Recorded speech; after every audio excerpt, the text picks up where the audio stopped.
everybody. Welcome to episode 5 of the Dealership Download. Hi, my name is Taylor with our co host Zach and Danny Nissan. Today, we are bringing a special guest to the stage, Mr. Drew Pearl. Drew, to start us off, why don't you tell us who you are, what you do, and what your social media is, and how can we find you? My name is Drew Perlman from Pearl Media and Consulting. I am a 35-year auto vet, the last 20 years running some of the most successful Nissan dealerships in the state of Pennsylvania. And what I do now is I'm working with dealerships across the country, helping them build out uh, the lower level blocking and tackling. Instead of the consultant that comes in and gives you reports, I'm going to come in and we're going to build out departments that are going to be successful. So we're going to talk about building out your service drive where you're getting at least 4% of your ROs. We're going to look at your digital spend, make sure you're not overspending. 80% of what we spend in the auto industry right now is a waste. I watched it from the dealership level for many, many years in frustration and figuring out how to fix it. And now I want to help dealerships on a larger scale do that, helping out with social media and showing the culture between the four walls. And then concierge services, which has kind of become a lot of the conversation around advocates and a lot of the things that I've been talking about on lives.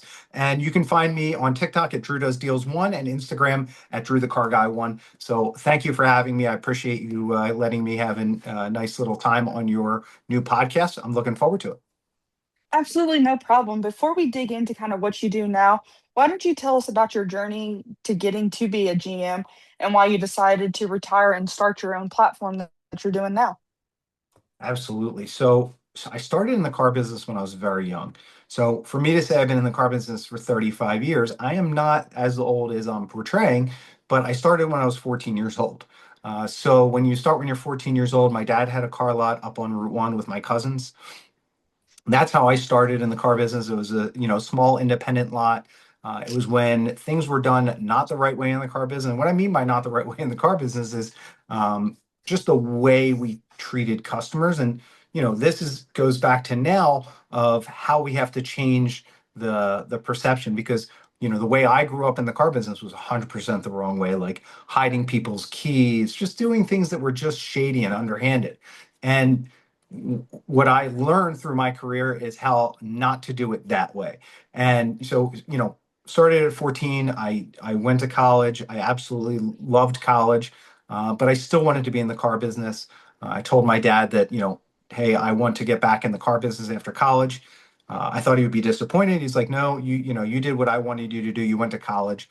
And so I started selling cars and very quickly became a manager. When I was 25, they made me a manager after my first couple years in sales, and probably shouldn't have ever done that.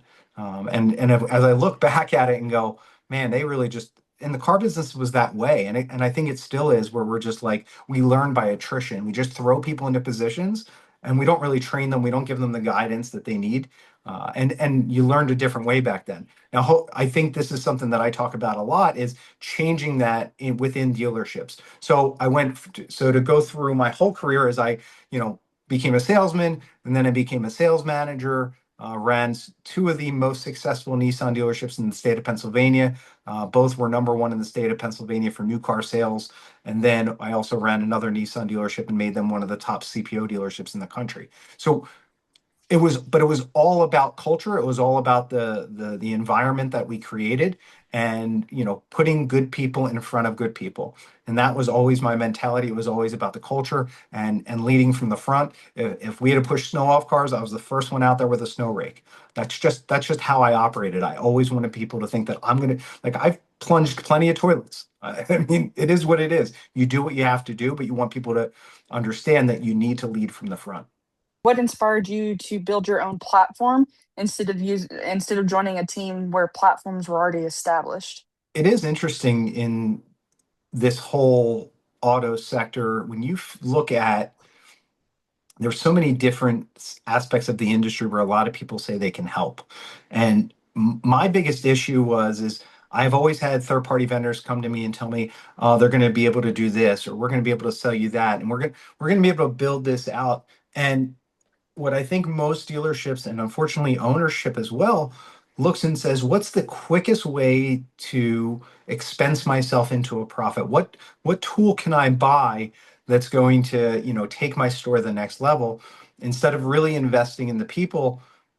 but once again, I don't know if it's their fault 100% either, because they were never trained, right? It's like, do you have coaches that are teaching you how to do things the right way and adapting with the future? And as these older generation car dealerships, if they stay that way, I think they become extinct. And I would love to help franchise dealers build out the right way to do business, the way I think the customers want it.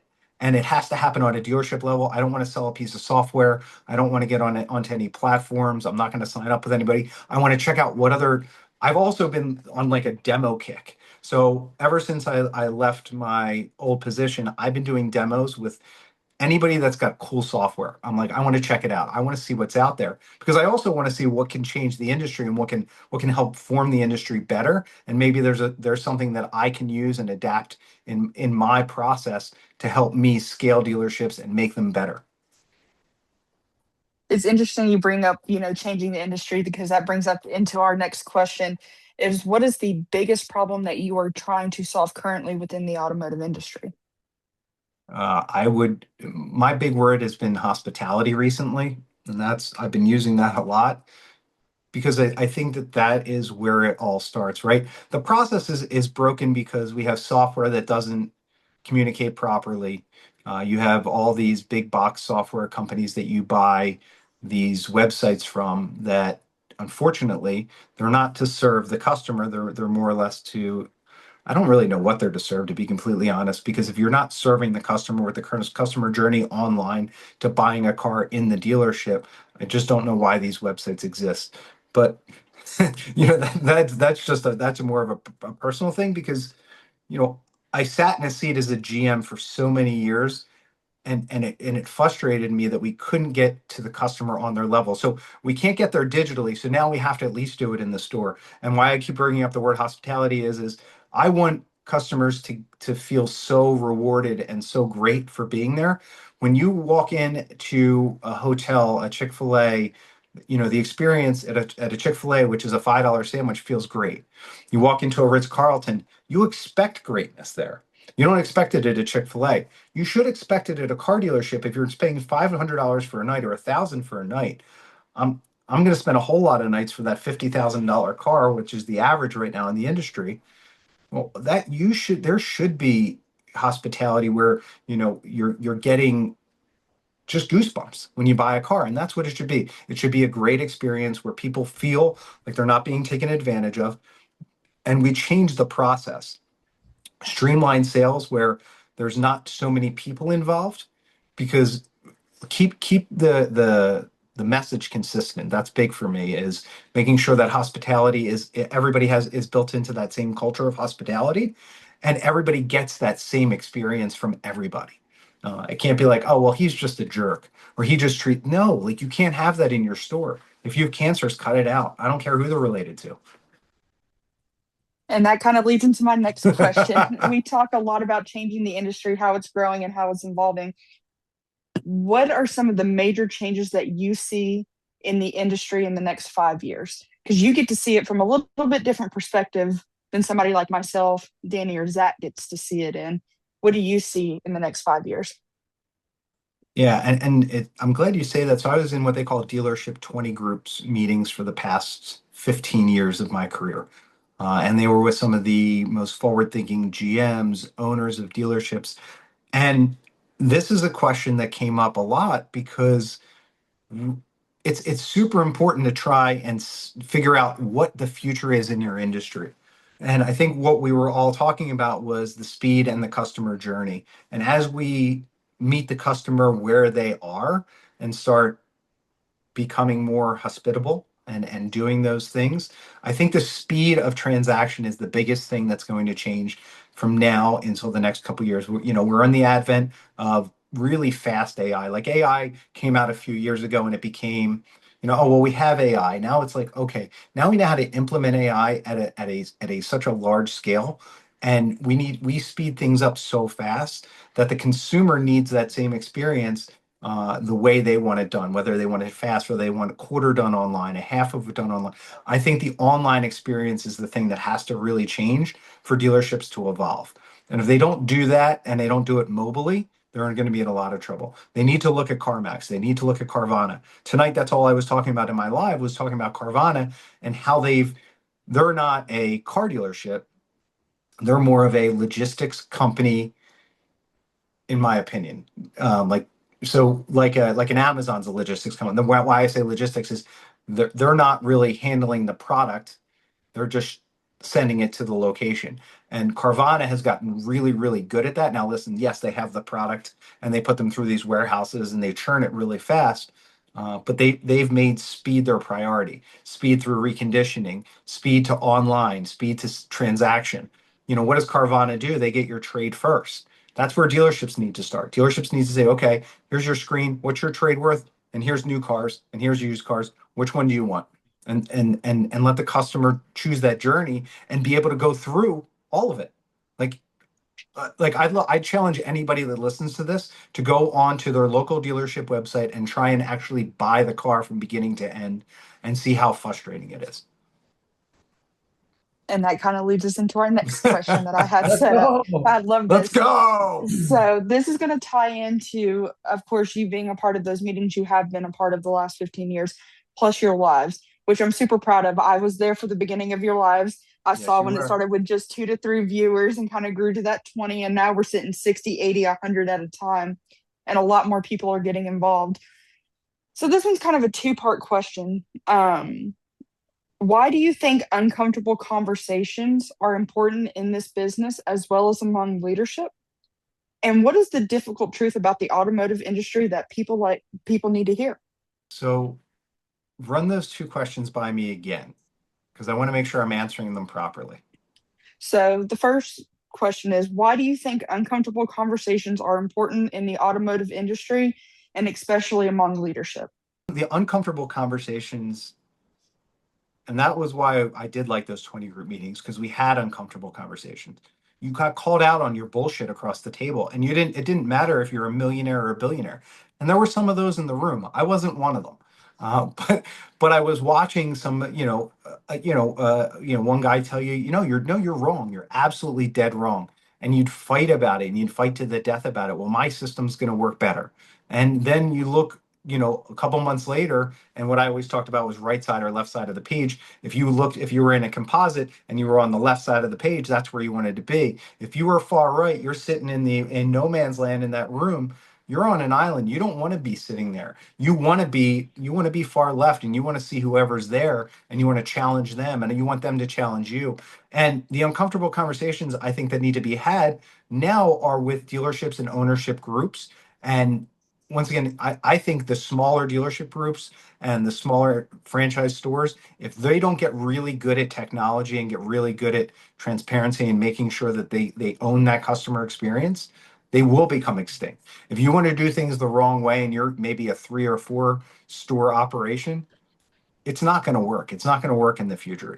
People are not going to want to walk into your dealership. And then we start talking about what the younger generation wants, right? Definitely not my generation, but what does my daughter's generation want? How are they going to buy cars? I can tell you it's a lot different than how I would. And it's probably a lot different than how you would, Taylor. You know what I mean? Well, probably you'd probably be in the same genre as my daughter, right? How would you want to buy a car online? As easy as possible Right. and as quick as possible. As little steps. Would you care if it was shipped to your house or you had to pick it up at the dealership, or wouldn't you want the choice though? I'd rather have the choice, but I'd rather, do everything I could as digital as possible and make the transaction, in 30 minutes or less. Right. And Carvana's done that. Yeah.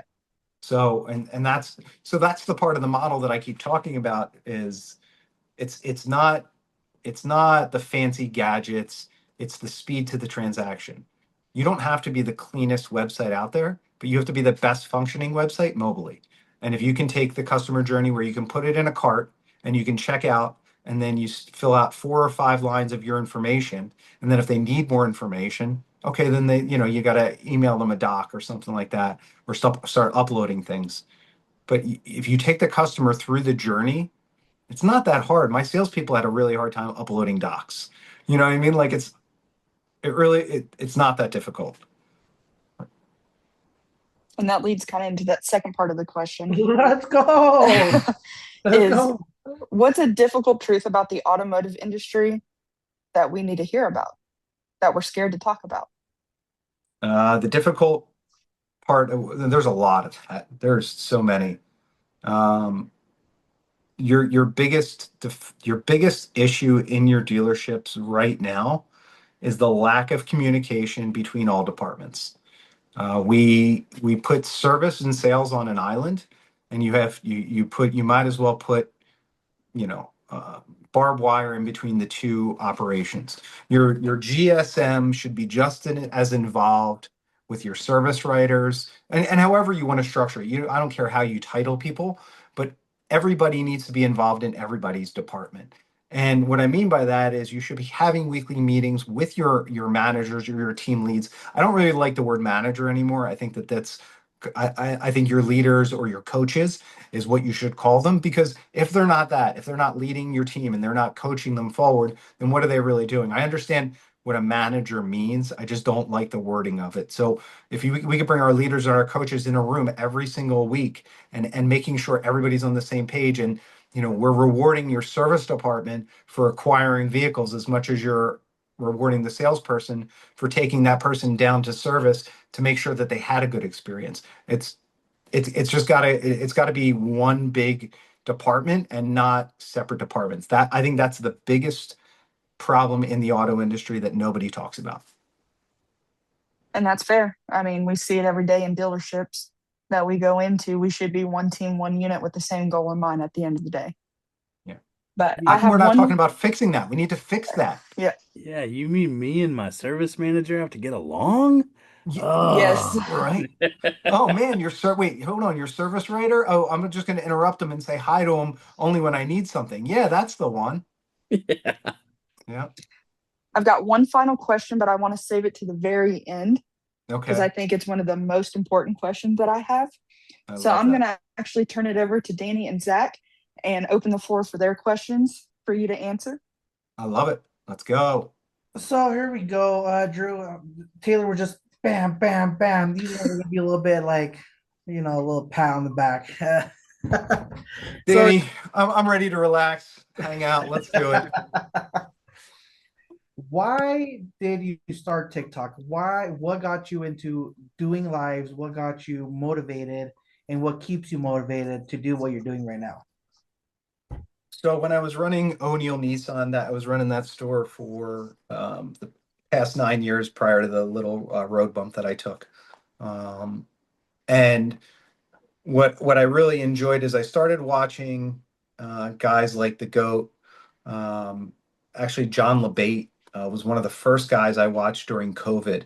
And if you don't know him, he's just an awesome guy. He went through some crazy stuff during COVID. I didn't know about it until recently. But he was the one guy that kind of got me going. Him, Abe. And I started watching them. I'm like, you know what? I'll start doing them here and I'll start doing quick videos. My dealership was definitely not into social media. They didn't like it. So I kind of just took it on my own and I was doing, Drew does deals and I was going out and I'm doing these appraisals and Drew's what it's worth. And I just started having fun with it. And I got a pretty big following there.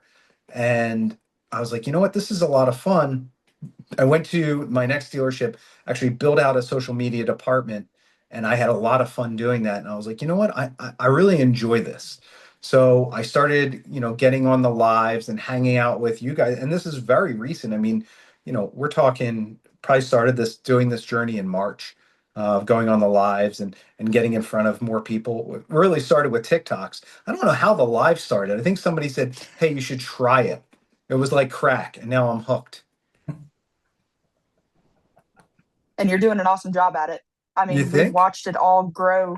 I mean, I started in at the beginning of your doing lives. You had 2 to 3 people, and then you went to 10, and then I got to 20, and then it hit that 30 mark, and then 50, and then after 50, you're maintaining 80 or higher now Yeah. doing it every single time you're on a live. And you always have a full panel of people and great conversations. I mean, I just listen in and the whole entire time it gets addicting just to listening to everybody's different opinions, and you do a great job of kind of sitting back letting everybody say everything they want to say, and then you'll just jump in, say what you got to say, and then you just back off and you let the conversation keep going. It's been fun. It really has. And hearing everybody's perspective, I think, to get back to Danny's question, I think that's what's really gotten me into the lives is I was watching them and I started listening to people's perspective, especially in the auto industry. And I was like, all right, I like this. This is my kind of crack. So I went down to the corner store, got a little crack, and here I am. I'm stuck. I'm hooked. I gotta do it every single night now. Perfect. This leads to my other question, and then I'll save one question. I'll give Zach his turn. But dealerships that are not doing videos and TikToks and stuff like that, what do you recommend them to start doing it? What would motivate them to start doing it? So I typically would start with somebody that the biggest thing you can do first is you walk into a dealership and you have to identify the people that want to play. Like there's got to be guys that are and gals that are team video, and there's going to be people that aren't team video, and that's okay. You can have that in a store, but you have to identify who those people are and then come up with a plan. You know what I mean? Like, what are you going to be doing every day? How are you going to do it? Let's come up with a schedule, and then you make it natural, but you talk about what you're doing in your day and how you're going to promote yourself. And the people that get on it will succeed. You'll see that people will come into your dealership and be like, "Oh, I saw you." And oh, I really thought that was, that it rung true. Or if somebody calls the dealership and just asks for that salesperson based on their content that they're putting out there because they're being real. Now, listen, you can do like the videos. I didn't do really any of the schmarmy videos, not the stuff that I did. Most of the stuff that I did was try to educate the customer. And I think that that's where people found a lot more value and would ask for myself or they would ask for my team. And once again, they felt more real. And what I would tell the salespeople is if you want the opportunity, it's there. Watch somebody else earn it. And when the people that didn't do it saw that, oh well, maybe I should start doing that, it does become addictive. And everybody starts going, well, maybe I should do some videos. And people do jump on. And the people that don't want to do it, that's fine. They're going to stay in their lane. And that's okay. Maybe you don't want them doing it. I have one more question before I forget here, Yeah. Drew. When I started joining your lives, like I said, me and Taylor, like I saw you with a few people. I have a good question. How did you meet Peter? Because obviously Peter's starting to go everywhere because of you, right? It all started with you. How did you meet Peter? Is my question. So it was actually awesome. So I was on a live. I just started doing lives, and I see a comment from Peter McKay, and I'm like, that's a really good question. So I DM'd him or I made a comment, hey, reach out to me, DM me. I'd love to talk to you a little bit more about this because it wasn't one of those things that I could talk about on and just because it would have been long. And I actually thought he was either a sales manager or a GSM at a store. So then I get my messages, I go into TikTok and he goes, well, I'm going to be in school at that time. And I'm like, oh, you're in college? Really? Where are you going? He goes, I'm in middle school. And I'm like, wait a second, you're in middle school and you're asking me a question like a GSM would ask me? I was like, all right. I was like, let's have a phone call. So I texted him my phone number. We started talking. And I loved his energy. I loved everything about, what he wants to be. And I think, now what I want to do is I want to get him in front of dealerships that are close to him because he's only an hour and a half from me, but I know so many people in this area. I want him to grow because it reminds me of me because I started in the car business when I was 14. So I'm like, oh, and I wasn't the most, I wasn't athletic. I wasn't the guy, that wasn't me. I was selling baseball cards and I was, working for my dad's car lot. And it's just kind of really funny that, he's kind of that same mentality. So I'm like, I want to bring him under my wing. So hopefully he can get in front of a whole lot of dealers. And I want him to start doing interviews with GMs. So hopefully we'll get on the road soon this summer and meet some GMs and have him do some interviews. I always like to ask the guests, as far as you have a lot of experience in the auto industry. So what advice would you give to somebody just starting in the business? I love that. And it's be a sponge, pay attention to everything around you, and don't get into the negative coffee clutch. It happens at every dealership. I've seen it happen everywhere. Just remember, this is your business. This is your livelihood. Anything on the outside that can affect you negatively, please stay away from. I saw it happen to so many talented people throughout my career, is them getting caught up in the bullshit. Because remember, the car dealerships we're a competitive sport, so we're going to try and take you off your game, and especially if you're a good salesperson and you feel threatened, you're going to try and throw that guy off his game. Listen, I didn't as a salesperson because I was too busy. I had blinders on. I was selling cars. I had to take care of my dad who was sick. Like, I wasn't there to make friends. Was I friendly with the people I worked with? Absolutely. Would we go out for a drink? Absolutely. I will tell you that you need, when you walk into a dealership and you're learning, is do not get in the coffee clutches. Don't hang out with the negative people. Learn from your managers. Listen to what they say. Stand behind the walls when another salesman is talking to a customer. Pick up what they say. I can't tell you how many things that I picked up throughout my career from being a salesman, a lot guy, a porter, you named it. I picked up so many things just by listening. You know what I mean? God gave us two of these and one of these. Just listen to people around you, listen to the managers, and ask questions. You're not stupid. And if a manager treats you like you're stupid, well, then you just have a bad manager. But ask questions. Ask questions, be inquisitive, and stay away from the negative, and always be coaching yourself. And I know I'm going on and on, but watch stuff online, come to these lives, learn stuff in the industry that, be passionate about what you do, because it's not just a job, which I always call just over broke. And one of my salesmen taught me that. And yeah, this is your career. So you can make, I've seen salespeople make 300, 400,000 in this industry, and people are like, there's no way. I'm like, I'll tell you three names of them. I'm like, and like, we can call him right now. We can call a bunch of them. They make it, you know why? Because they exceed expectation, and they've always had the blinders on. They listened to everybody around. They watched, they observed. They became stewards of the game. And when you become a steward of the game, you can either become an owner, a GM, whatever you want to be in this industry. Sorry to say, because no offense, the talent pool is lacking because people are always looking for short-term wins. But if you look long-term gain, man, the sky's the limit in this industry. And I'm proof. I mean, I started as a lot guy. Nothing was ever handed to me. No, I love that. That is great.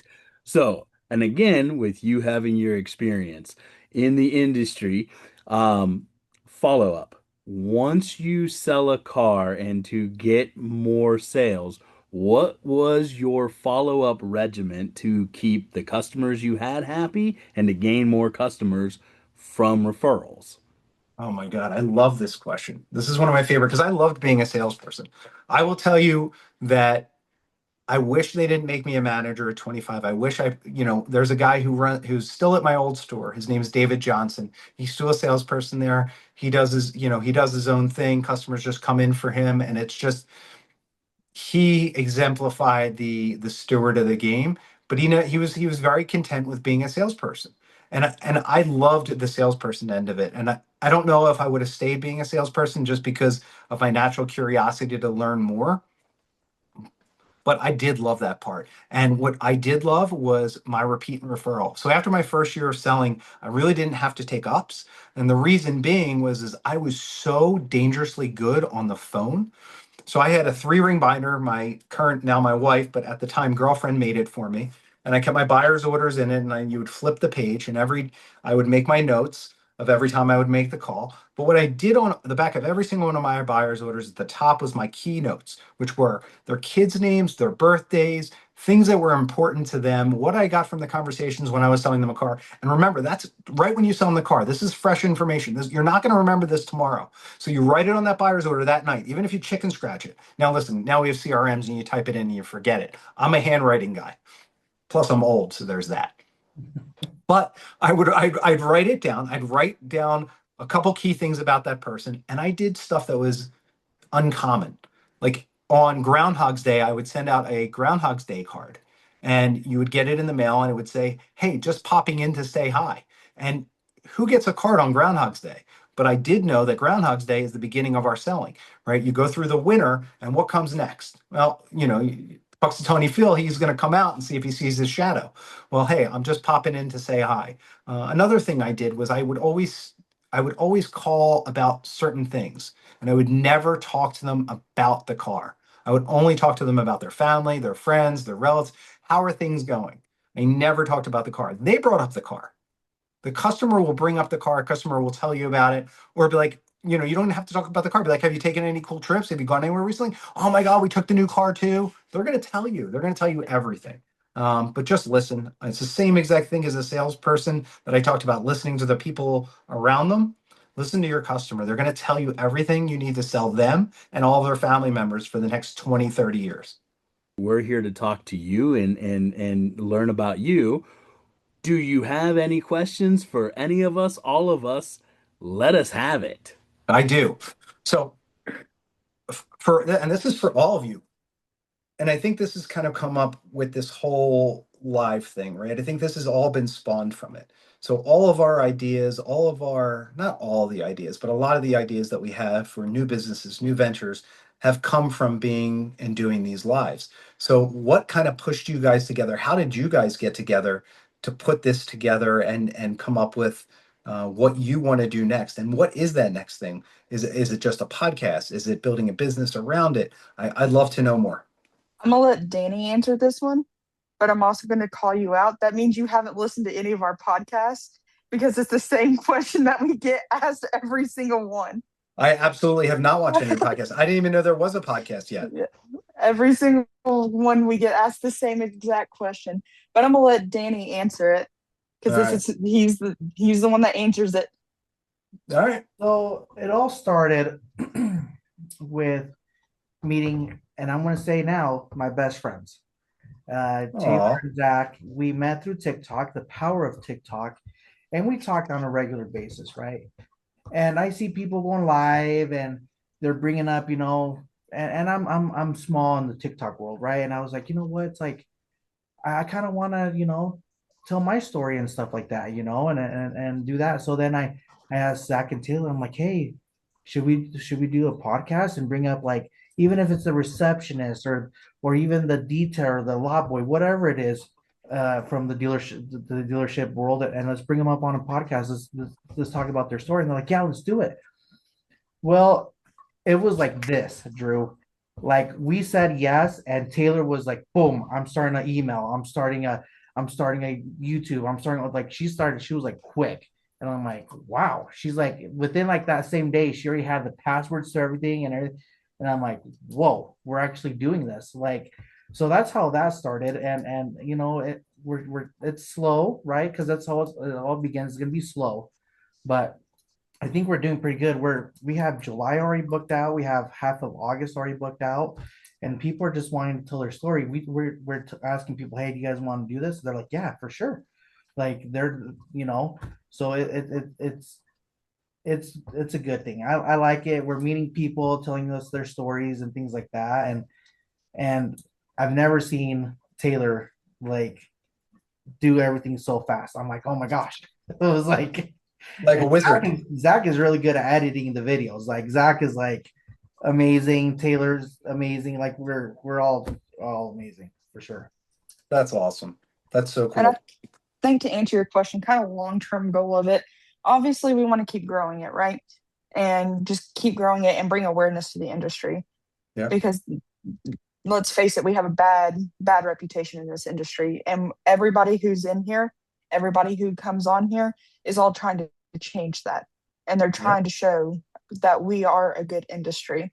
And I think having this platform helps do that, because we get to talk to everybody from different angles within the industry, whether they're on the ground running at a dealership every day, or if they're like you, for example, you're on an outside perspective, but you're still working with the automotive industry, and just help bring awareness and grow it. There's not any financial benefit for any of us doing this. And it's just bringing awareness to the industry and continuing to grow that. And I think my long-term goal for me personally is just to keep bringing awareness into the industry and giving everybody an opportunity who comes through an opportunity to grow what they're doing with inside the industry and help grow their brand and their business as well. Yeah. That's huge. That's awesome, guys. It really is impressive. Yeah, I mean, to your point, Taylor, yeah, I haven't had much time. So I'm trying to build out like three businesses all at the same time right now. So I've taken tons of calls. I've done tons of just conversations. And I'm reading a ton right now. I'm extra like I've changed who I am, and it's weird because I used to be a workaholic that never stopped. And this is the first time in my life that I've actually taken a step back and gone, all right, you know what? I'm going to do it at my speed now. And even though my brain that doesn't compute for me. Like for some reason, like I still feel like I need to be going 100 miles a minute because I've always done it. So It's hard to break it's that really cycle. been interesting for 30 some years I've always done it. And to not go to work every day and not have that structure. I went through days where it was like, wow, what am I doing? Like, what is it like? And then I'm like, you wake up some mornings, you're like, you feel useless. And then the next day you're like, oh man, this is awesome. It's a roller coaster right now, but I'm enjoying the ride. I got one more question. Drew, would you ever go back working for a dealership? Yes. However, obviously you knew there was going to be a but or a however. There has to be some kind of vested ownership or sweat equity or that I can buy in. I won't go into another role as just a GM or a GSM unless I'm helping a friend or something. That might be a different story.